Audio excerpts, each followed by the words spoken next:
this week's episode of Gods and Monsters by E.E. King, read by me, E.E. King.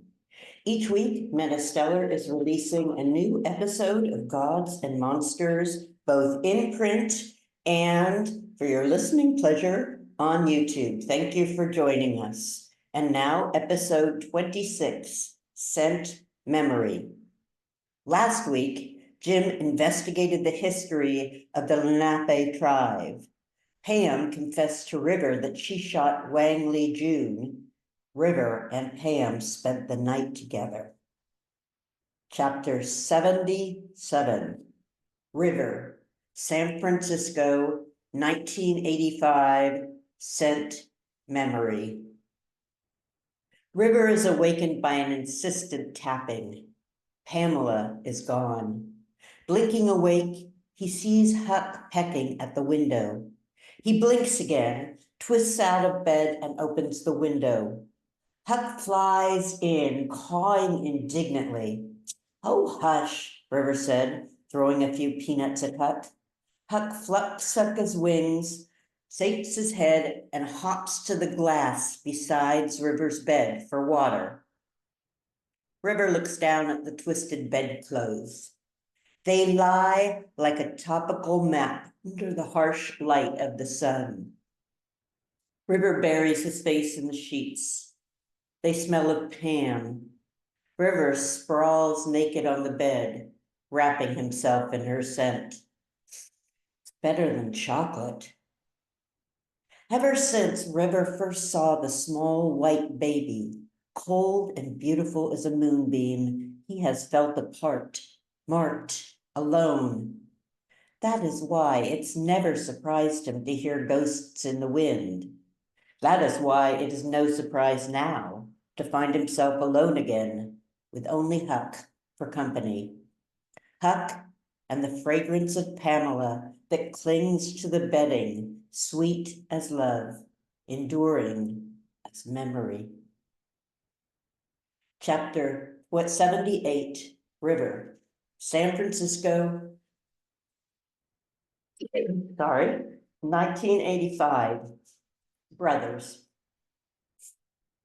The next night at Birch, Pam and River lean across the counter looking into each other's eyes. It feels to them as if no one else is in the diner, even though Jackson is at his usual booth sitting across from his usual sleeping partner. His partner has a garish-colored donut in front of him. Jackson has one of River's muffins. Jackson is writing another letter to his brother, Jim. Eddie Jackson has always been the favorite boy, the good son. But Jim was smart, Jackson thinks, smarter than I am. Jim had liked English and theater. In fact, thinking back, Jackson is pretty sure that Jim had been gay. Not a good thing to be growing up in a small town like Healdsburg, especially not if your father was the sheriff. Jackson sighs. When I was young, I was sure of everything, he thinks. It had seemed so simple, right and wrong, good and bad, queer and straight. Now he's seen more and knows less, or at least that's how it feels. Jackson remembers Jim coming home from school, bruised and blue, eyes swollen shut. "Been fighting, son?" their father would ask. "Well, I sure hope you won. Sure hope you showed him you were a Jackson." But Jackson knew that Jim was more likely to have been the punching bag than the victor. He sighs again. For 19 years, he hasn't tried to track Jim down or to get in touch. Oh, he's thought of Jim often enough. Somehow, it always seemed like it could wait.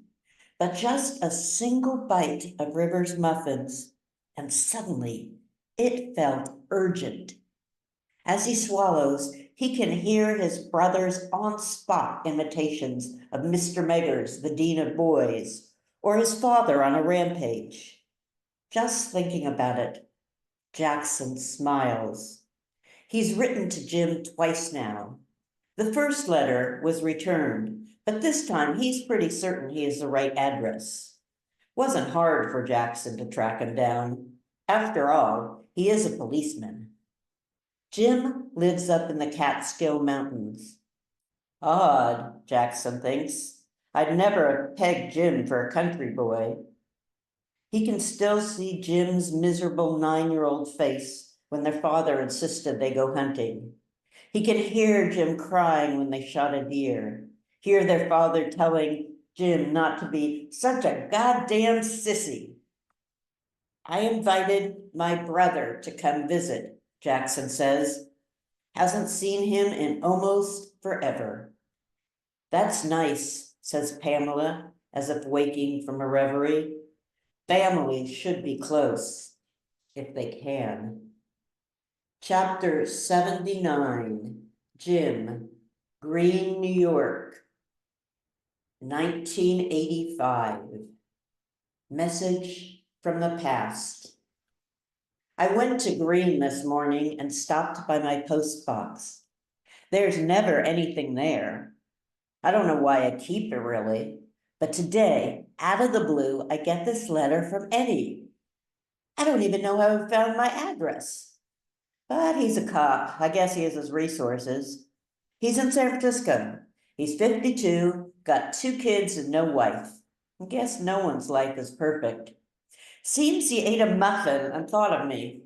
Life's funny that way. It's funny in a lot of ways, actually. He wants me to visit. Maybe I will. Eddie seems more open now, living in San Francisco and all. Maybe the point of all my blind wandering is to go back to my beginnings and be accepted for who I am. Or maybe I'm just getting my hopes up for nothing. But Eddie's note made me a little optimistic. Maybe I can track Christian down when I'm there. Hell, I may even go visit the folks if I get the nerve.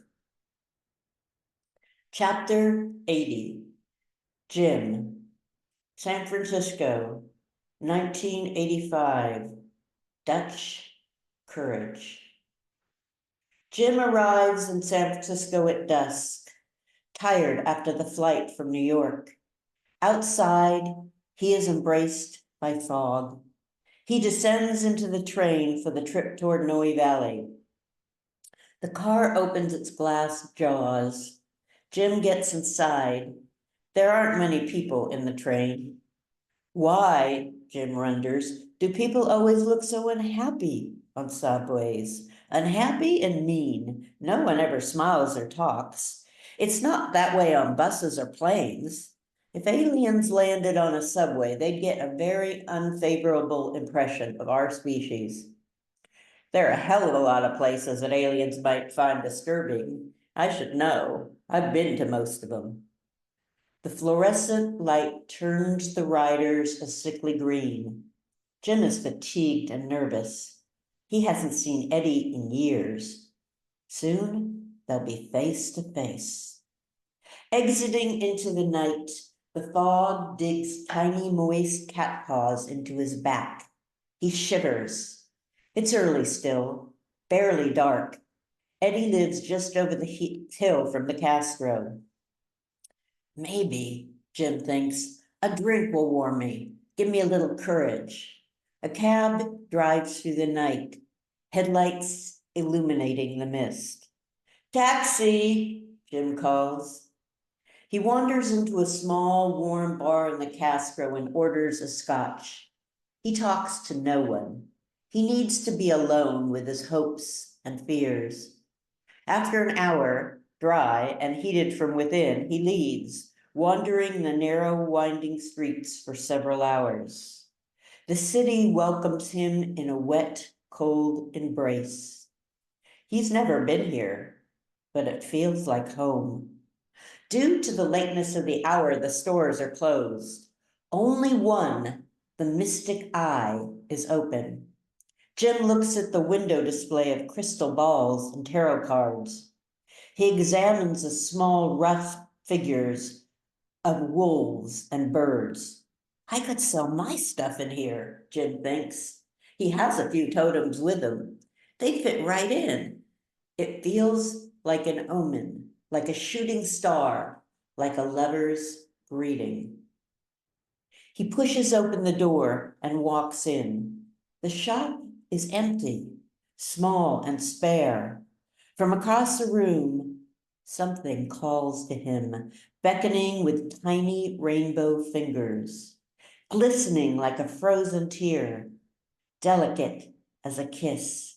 The crystal necklace not lies on the wine velvet cloth. Jim has never seen anything so lovely or so flawless.